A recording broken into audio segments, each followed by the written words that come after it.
Hi guys! It's cooking time again! So ayan, magluluto tayo ngayon ng ating spaghetti bolognese. Ayan, nag-boil na ako ng aking pasta. So ayan, nire-ready ko na rin ang aking mga ingredients. So ito yung ating onion, garlic. So i-grate natin itong carrots. Meron tayong dried oregano, sugar, and yung beef cubes natin. So ito meron tayong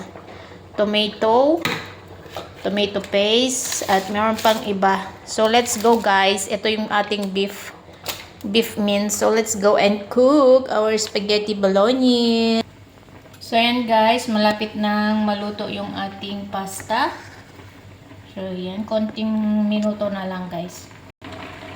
So ayan guys, okay na yung ating pasta. I-drain na natin. So, ito na guys, i-drain ko na yung aking pasta. Then, i-rinse natin siya ng cold water para magtigil ang process ng cooking niya at para hindi magdikit-dikit later yung ating pasta. Yan, i-rinse natin siya para matigil yung kanyang cooking process.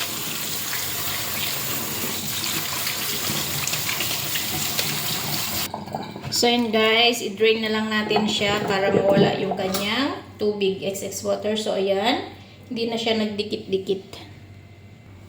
So lulutuin na natin ang ating sauce, bolognese sauce. So ito, maglalagay na tayo ng ating olive oil sa ating pan.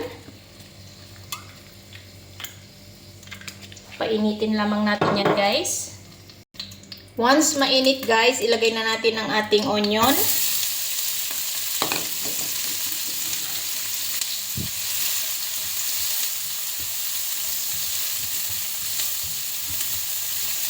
So, ilalagay na rin natin ng ating garlic. Ayan. And our grated carrots.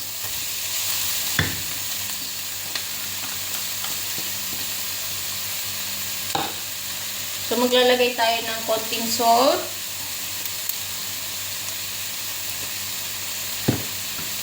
So, lulutuin lamang natin ito guys around 8 minutes. Let's cook around 8 minutes.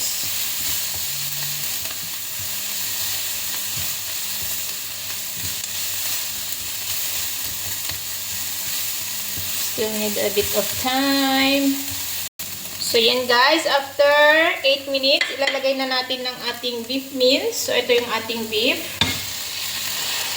So ayan, lang natin siya ng ating spatula para maghiwa-wala yung ating beef.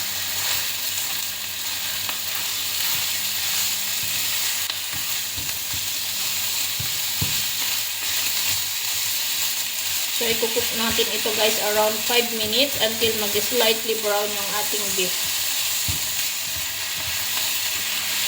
Yan, yaan muna natin ganyan.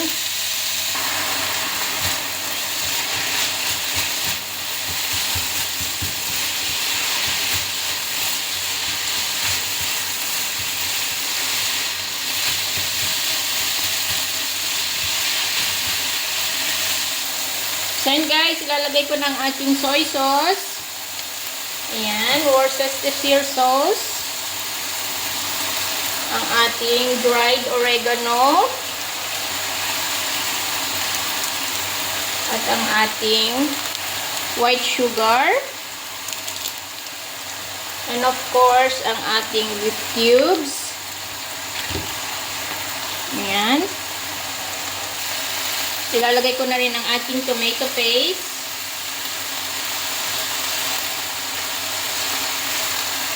So, ilalagay ko sa comment section guys yung mga ingredients na inilagay ko dito.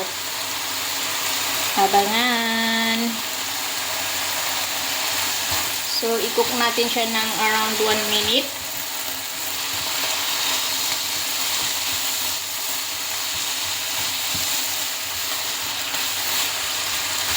Maglalagay din tayo ng black pepper.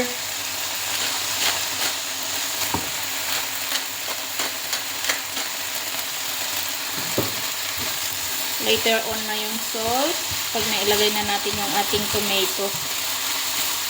tomato chop. So yan guys, ilalagay ko na yung ating tomato, peeled tomato, and a bit of water. So maglalagay lang tayo ng konting water.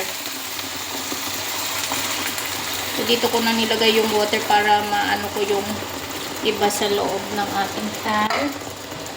So yan, haluin lamang natin. At i-smash natin yung ating tomato. So isi-simmer natin ito guys around 10 to 15 minutes. The more you simmer, the more the tastier. Diba?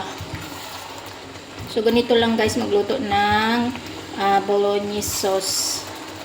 Try nyo to guys, masarap ito. Masarap din siya sa spaghetti. Spaghetti bolognese. So yan na guys, let's simmer for 10 to 15 minutes. Ang tagal ko ding di pinagluto ng spaghetti yung aking mga alaga. So, ayan. Ngayon, nagkaroon ng time na magluto ng spaghetti. Spaghetti bolognese. Ito yung kanyang favorite. Yung panganay, favorite niya ito eh. Pati ang lasagna. So, matagal-tagal din akong hindi nakapagluto. Ngayon lang ulit. So, simmer lang natin ito guys. Around 10 minutes. So, ayan na nga guys. So, pwede na ito. Ayan, okay na siya. So, tikiman portion na guys. So, hindi ako mahilig sa spaghetti guys. Kaya konti lang ang ating kakainin. Titikman lang natin siya guys kung masarap ba o hindi. Maglalagay tayo ng parmesan cheese. So, let's go. Let's eat. So, hanggang dito na lamang guys. Maraming salamat sa inyong panonood. God bless!